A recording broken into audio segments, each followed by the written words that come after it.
everyone, Tina Gale here, and today I'm back with a layout using 6x6 paper pads.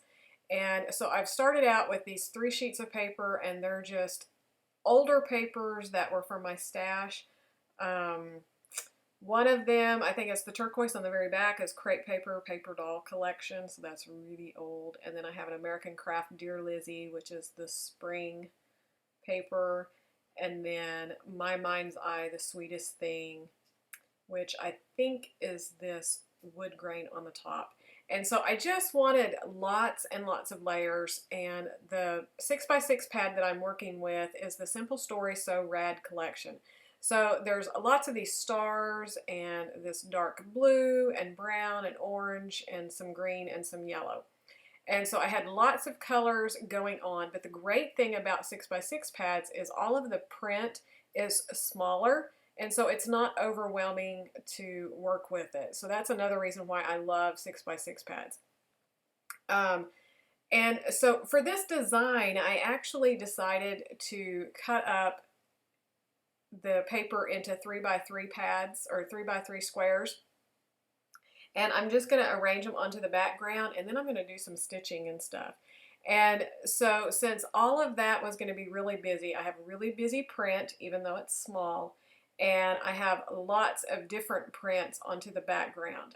So all of that together creates a really busy background for the photo. So my photo is a really simple one. It's just one of my son that's sleeping, and I kept it pretty much, it's an older photo, so it's not true 4x6. It's about 3x5 probably, because I trimmed a little bit down. So as you can tell, I didn't put anything in the center here because it's going to get covered up.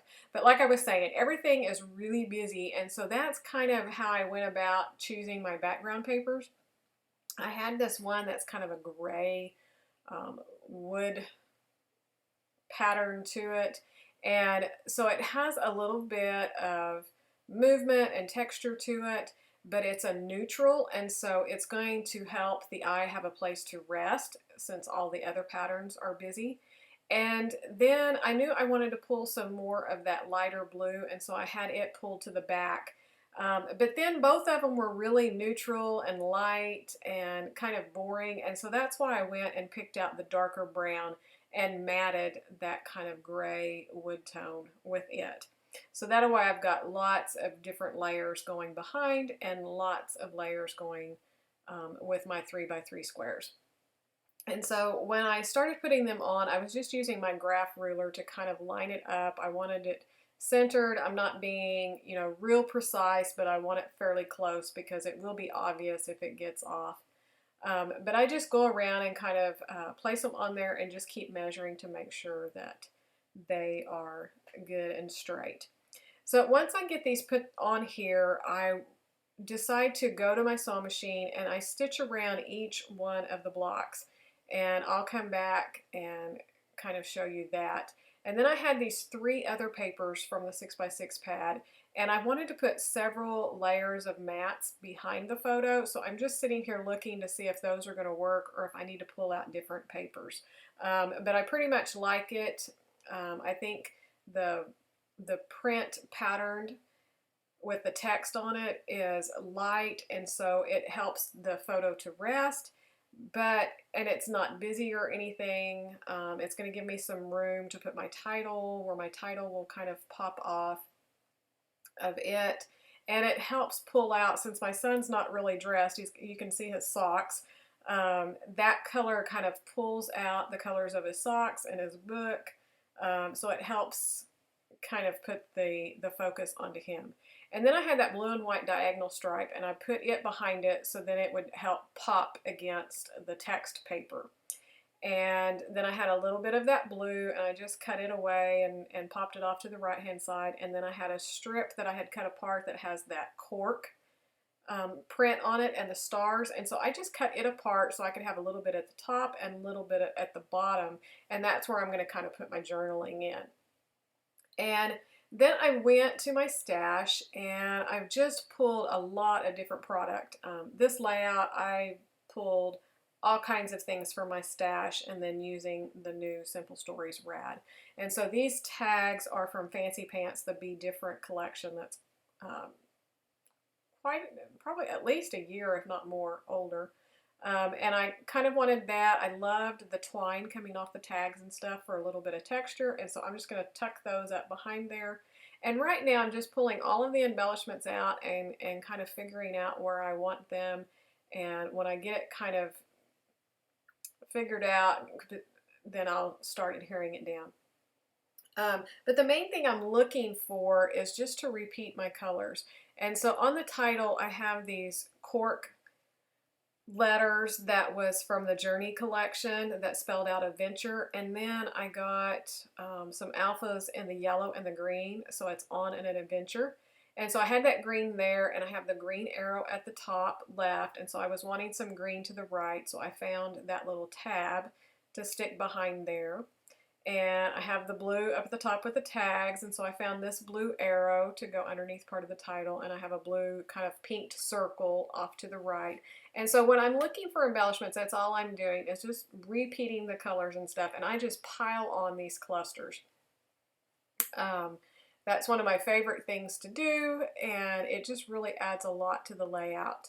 And they're really, you know, I struggled in the beginning a lot with doing clusters and figuring out where to go, and I always have trouble stacking things on top of each other. And so I'm just learning that it doesn't matter if you don't see it all. Just put it in there, layer it up, just repeat your colors throughout, have some bigger elements and some medium-sized elements and some small elements, and then just start putting it on there, and just trust yourself that when it looks good that it's right, and don't get so worried about, you know, what's correct and what's not correct. I get a lot of questions asking, you know, how I know when to put something on and where to put it and all of that. And really, it's just a matter of just trusting your eye when you look at stuff, and just, you know, repeating your colors, just like I said.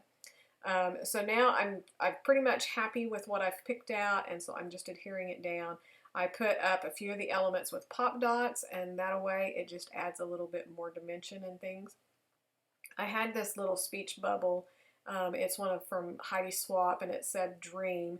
And so I thought that was really, really fitting for the photo. And then off to the side, I have this little wood grain piece that was from Cocoa Vanilla, made of awesome line, and it says, "A boy's story is the best that is ever told." And so my journaling and all of that for this photo and this layout is all about my son, and he was just born going. He never slept.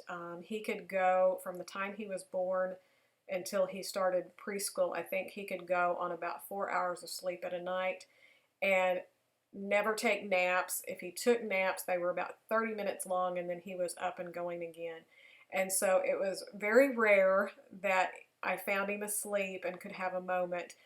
But when he did, it tended to be when he was reading, and he would just slow down. He's an avid reader, always has been. And so this day he had been on the couch just reading these books and going on all these adventures through books, and then had just fallen off to sleep. And I could just picture that in his mind he was still going on all kinds of adventures and just going 100 miles an hour just like he did when he was awake. And so that's kind of what I wanted this layout to be about. So all of the little elements that I put in, the words and the title and all of that, just was to help tell that story of kind of what he was like at this age, and kind of still is. So I hope you enjoy this layout and that you will try it. If you will hop on over to My Scraps and More on the Facebook challenge page and on our forum, I'll have links down below, but we'll be having a challenge that you can join along with all week long using 6x6 paper pads. And we'd love to have you come over and join us. And if you're a follower of my YouTube channel, then you know that I already love 6x6 pads. Use them all the time, and that's usually what I end up buying for most collections are the 6x6 pads, because then I can get a sampling of all of the papers. And I love that the print and everything on the 6x6 pads are a smaller scale, so that you can use so much more paper on your layouts, because, you know me, I love paper So the 6x6 pads are great. So just finishing up here, I've gotten everything adhered down, and now I'm just looking for small little finishing touches for the little tiny things like the enamel dots. I used one of those gray stars, and those are from Cocoa Vanilla, made of awesome. I wanted to repeat the stars that are on the cork paper on the background, and then all the other background paper that had stars on it, and that green up at the top had the star, and I put the yellow star to the right. So I just wanted to repeat and have a star on that far side. And then with my enamel dots, going back to just how to do clusterings and stuff, I'm just looking for the colors that need a little bit more in that area, and just mixing up the colors of my enamel dots. And then I'm just going to do my quick journaling down here at the bottom, and that will wrap this layout up. So thanks so much for watching. Be sure to hop on over to My Scraps and More, the forum, and our Facebook challenge page to play along with your 6x6 pads. Thanks so much for watching, and here are some still shots of the layout and close-ups, and we will see you real soon. Bye.